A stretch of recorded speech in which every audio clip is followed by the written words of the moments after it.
Welcome everybody back to Rob's MetalWorks. We are here downtown at the Valencia Hotel, and it brings me great pleasure to welcome a very special man, a person who's inspired myself and millions of fans across the world. It brings me privilege and honor to welcome the man, Mr. Scott Stapp, to the program. How you doing? Welcome, Scott. It is so special for me to have you on our show. Thank you. It's great to be here. Great to be here. There is a lot to talk about. I mean, right now is an exciting time for Scott Stapp. I want to take a little step back because I was very happy to see that you got back in the public eye this time last year when you released your book, right, Sinner's Creed, and I think it hit the market with great acclaim, and as a fan myself, I learned so much about you. Yeah. And I think it brought me closer to you and your music and who you are. Yeah.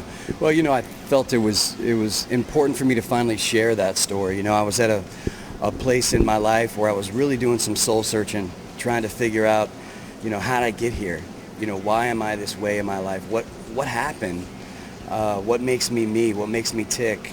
Just trying to sort through the last, decade of my life. And, I sat down and I started with, my name's Scott Stapp. I was born August 8th, 1973.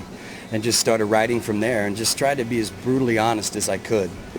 And, for myself, I didn't initially plan on turning that into a book.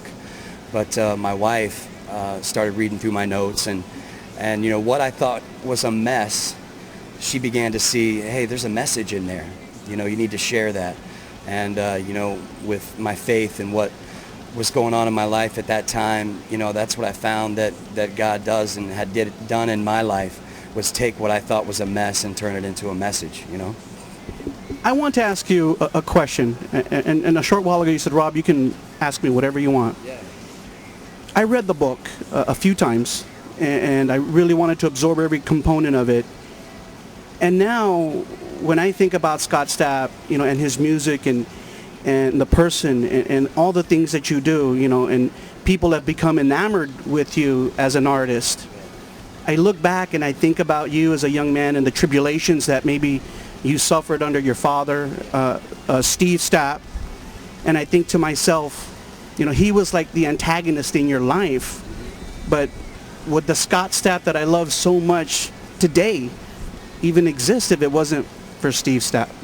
Absolutely not. And that's why, I got to a place of peace in my life, finally realizing that all of that had a purpose.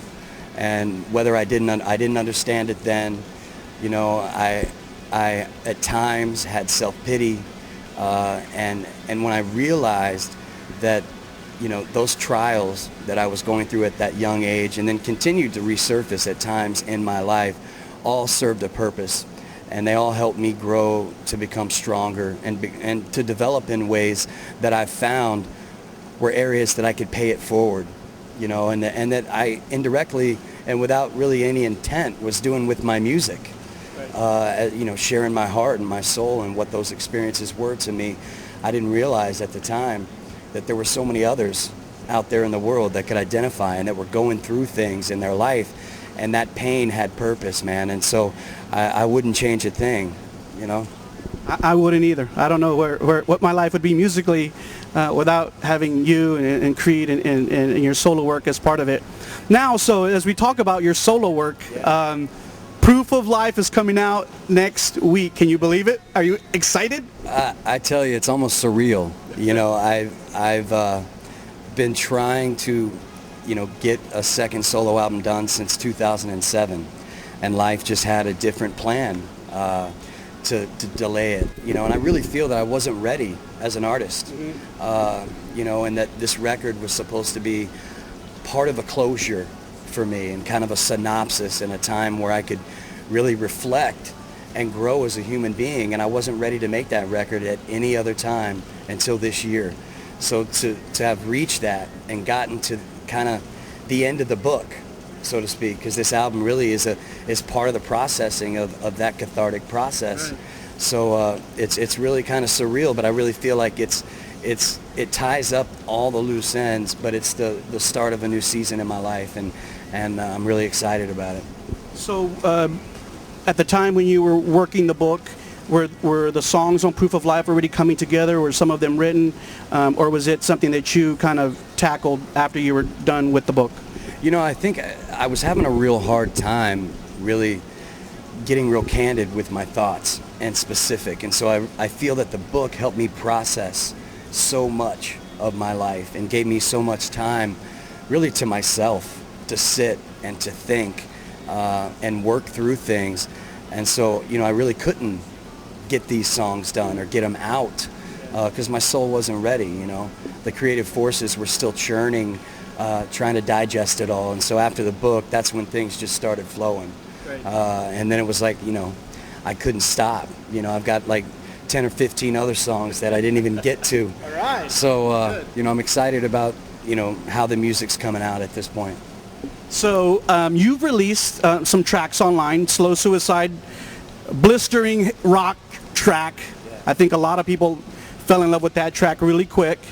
And then you released, most recently, you let fans download the title track, Proof of Life, another amazing song. So even from those two tracks, you can tell, fans can tell, that, you know, there's going to be some diversity in this record. Yeah, absolutely. You know, I really felt no boundaries. And, you know, to be in that place as an artist where just however the music comes out of you at that moment without having to think about, well, you know, I'm this kind of an artist.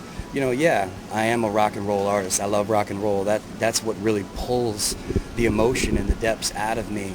But to be able to broaden that, which you've heard, you know, you've heard the record already, and how, you know, I could take it to some places that, you know, you may not think I would go after hearing Slow Suicide and Proof of Life, but when you hear the body of work, it makes sense because it all tells the story. And so it just feels natural to have gone there and not really, you know, kind of pigeon myself and live in kind of a fear that, oh, this isn't credible, isn't credible enough, because it's me. It's just who I am. And so it's an album that also symbolizes a lot of freedom for me. I told you off camera, I said, you know, when I listened to this record, and I've been fortunate enough to have a really solid copy, and when I listened to it on the stereo, I told you, I said, man, you sound better than ever. Your baritone lows are amazing. It has the Stapp flair to it that we all came to love. So I think this record really just accentuates where you're at personally. Yeah, most definitely. You know, it's a reflection of where I am in body, mind, and spirit. And, you know, just from a physical standpoint, you know, during the end of the Great Divide, I was beginning the throes of a major addiction and struggle with alcohol and some other drugs. And the album suffered because of it. You know, the album reflected that in the quality of my vocals, in the song structures, because I just got lost. And so this album, you know, really, I'm just at such a good place and clean place. You know, my voice is in the best shape that it's ever been. And I think, and thank you for that, that you noticed that, and it feels good. You know, it feels good to be in this place making music.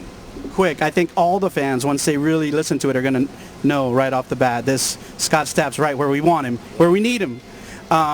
So Proof of Life is the title track. So obviously that song, I guess, in some ways represents the record holistically. Yeah. What does that track specifically and also the album mean for you personally? Well, you know, I got to a place in my life where I would kind of looked at things around me and I was like, I've screwed up everything. I've ruined everything. I've lost so many things because of my own choices and my own decisions. You know, how'd I get here? And I really felt like I had no purpose. And what should I do with my life? And I think as I began to really seek that and kind of go and just stay positive, and as things began to get repurposed in my life, where things that I thought were so horrible, I felt such guilt for and shame and like a mess, like I was telling you, when I began to see there's even purpose in those messes. And that's my proof that I have a reason to be alive. That's my proof, because maybe it's not about playing in these big, you know, stadiums and arenas, you know. Maybe it's just about helping some other guy that's going through the same things that I am. And so it was really about getting small again, and coming back down out of that big rock and roll,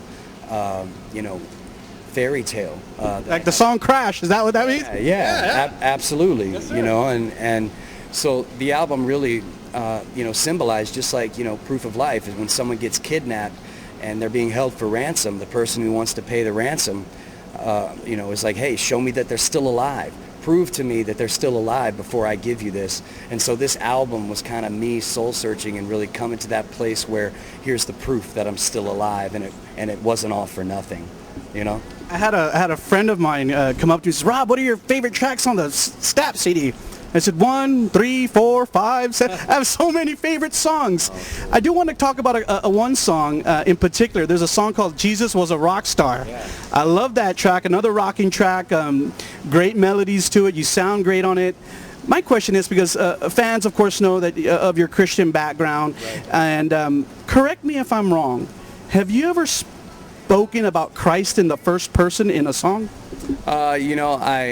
I never have in terms of saying his name, but I have referred and made references through analogy and biblical imagery, and I think that it was important that I did that on this record because of what Christ did in my life.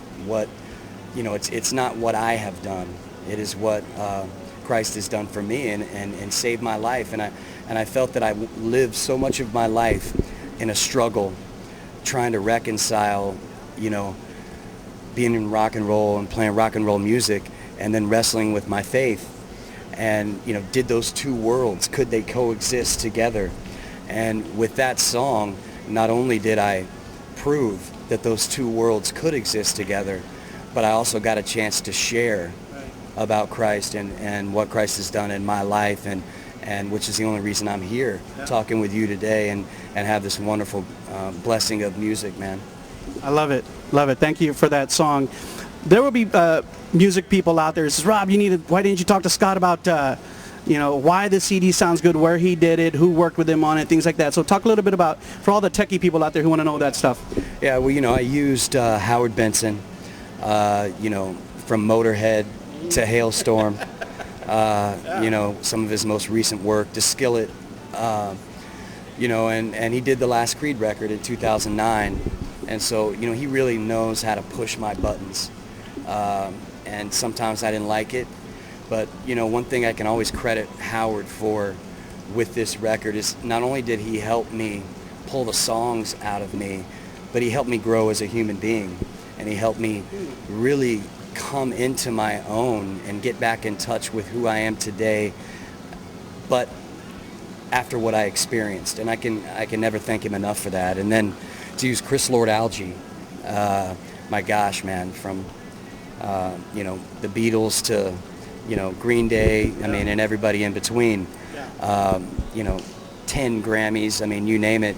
He just brought some depth sonically, and where everything was situated, the clarity to be able to hear everything. It's one of those records that when you got the headphones on, and the more you're listening, you'll hear something new every time.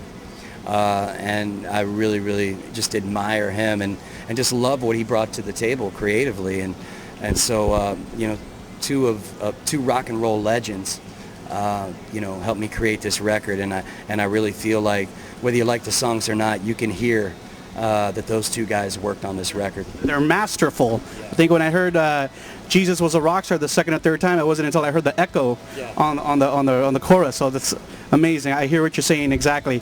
So remember, everyone out there, the brand new CD comes out next Tuesday, November 5th. You can go to iTunes, Best Buy. I'm going to Walmart because I want the one with the DVD. Yeah. I want to see all the workings and all the hard work that you put into it, man. Yeah, definitely. You go to Walmart, you get the DVD. If you go to Best Buy, actually the Best Buy has 2 more songs on it. Oh, okay. So there's 2 extra songs, and a couple friends of mine, and actually my wife as well, she's like, I don't understand why you didn't just put those other 2 songs on the record. I love those songs.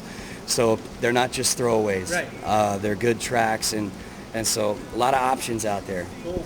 I'm sure everybody will be picking it up next week. Remember, everybody, November 5th. So right now, you're out initially promoting the release of the CD. You're thank God you're here in San Antonio so we can do this interview.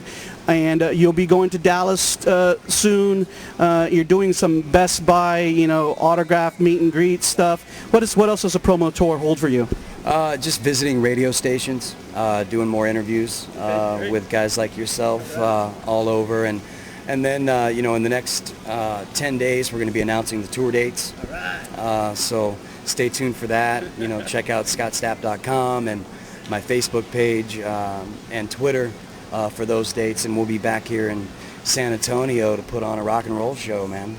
And congratulations, because I know that you broke 100,000 likes on Facebook. That's pretty big. That's a big milestone. It is, I guess. My wife really helps me out with the social media stuff. But, just to know that there's fans out there that like what I'm doing and there's behind me, it encourages me to just keep going on, man.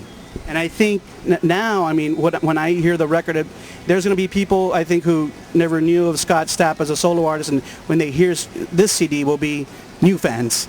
So not just the old fans, new fans. I hope so. With the track that I wrote with my son, Jagger, who I wrote with Arms Wide Open for 15 years ago. Wow. Who would have thought that little guy would grow up to be a teenager and we'd write a song together that made the record. Which one was that? It's called Breakout. Okay. And I got to credit my son really for kind of inspiring me to have my sound grow and evolve and push me within the bounds of rock and roll, with some edgier, newer sounds and with some different rhythmic patterns and things like that. So it's just how things come full circle. It's crazy, Pretty soon you're going to have a young rock star too on the second rock star at home. I don't know about that. I don't know if Mom can handle that.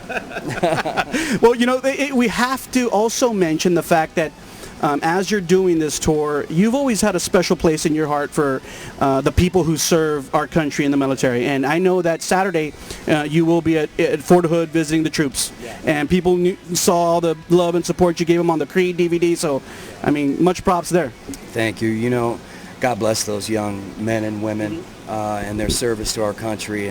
And my heart, I really just feels for those guys. I've been over in 2008, and I went all around the different military bases, even in Saudi Arabia and Iraq, and even out on an aircraft carrier during the war.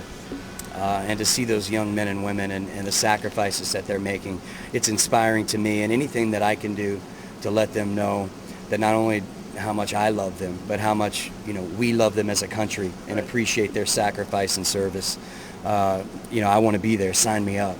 So it's going to be a good time there at Fort Hood. Cool, man. Cool. So I also heard too that you're working on a video. Or is the video done? The video, we've shot it for Slow Suicide. We actually got the first rough cut today. All right. I was checking it out in the hotel room before I came down. And so that should be out, sometime in the next week. So stay tuned. Cool. Yeah. Cool. Yeah. I can't wait. So, I love that track. I remember my son and I have a 15-year-old son too, and I picked him up from school. I got the new Scott Stapp song. I said, look, we can stream it on my phone, and we listened to it in the truck on the way home. He loved it, man. So I'm really looking forward to seeing the video. Awesome. It'll shock you. I saw you had some makeup on or the cut or it'll shock you, man. And it's all based on real life events that have happened to me in my life. So and it's pretty graphic. We think we might be facing a ban rating for one particular scene, not because it's pornographic or anything, just because of the real life scenario that happened, dealing with those demons that I dealt with for a number of years, and the depths that depression mixed with trying to self-medicate with alcohol and drugs, where that can take you. And that's a problem that's going on in America.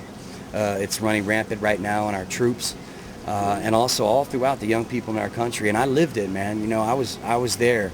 I know what it feels like, and we hope that we can leave those scenes in, because it's a fact of life, and it's a reality that people get to the places of suicide. But I'm here to tell you, you don't have to go that route, and life is so much better on the other side. You just got to ask for help. And I hope they don't ban that scene, and I think that's why so many people love your music, is because it's so honest and brutal, and hopefully the video can also continue that mantra. Yeah. So you talked about touring, okay? How long do you tour? Have you started rehearsing it with your band? I'm going to start rehearsals in January, okay, with my band, and I'll be actually announcing who's going to be in the band, okay, cool, you know, when the tour dates come out. And, you know, we're going around the world, man. We're starting in the States, then heading up to Canada, then branching out to the rest of the world, and then coming back to the States. I plan to be on tour a solid 2.5 years. And probably will write my next album on tour. So I enjoy playing live, and I enjoy connecting with the fans in every city, man. So, stay tuned for those dates. Don't forget about us when you come back to San Antonio. We're going to get you again in front of the camera. Absolutely, man. You'll be backstage with me. All right. We'll be chilling, dude. Scott, any last words? Did I miss anything? Anything you want to share with the people around the world who will see this interview? I think you covered everything. Just I love you guys, and I appreciate your support through all these years. And I really feel like I made an album that you're going to love and connect to. It's not just cookie cutter surface stuff. It's from the heart, and it's also, rock and roll. So check it out November 5th. Scott, I want to thank you, sir. You are an inspiration to so many people, including myself. And I just want to say, as a fan, that, I thank God every day for you and your music, because you have the gift of expression where other people do not. And they go to your music to help them express and feel. And that is a gift, man. That is a special gift. And it's amazing. So don't ever stop. Don't ever stop doing what you're doing. Your life is an inspiration to all of us, and we all love you very much. Remember, everybody, the new record's coming out next week, November 5th. Proof of Life. You better get it in your hands. You saw the man right here, Scott Stapp, on Rob's MetalWorks.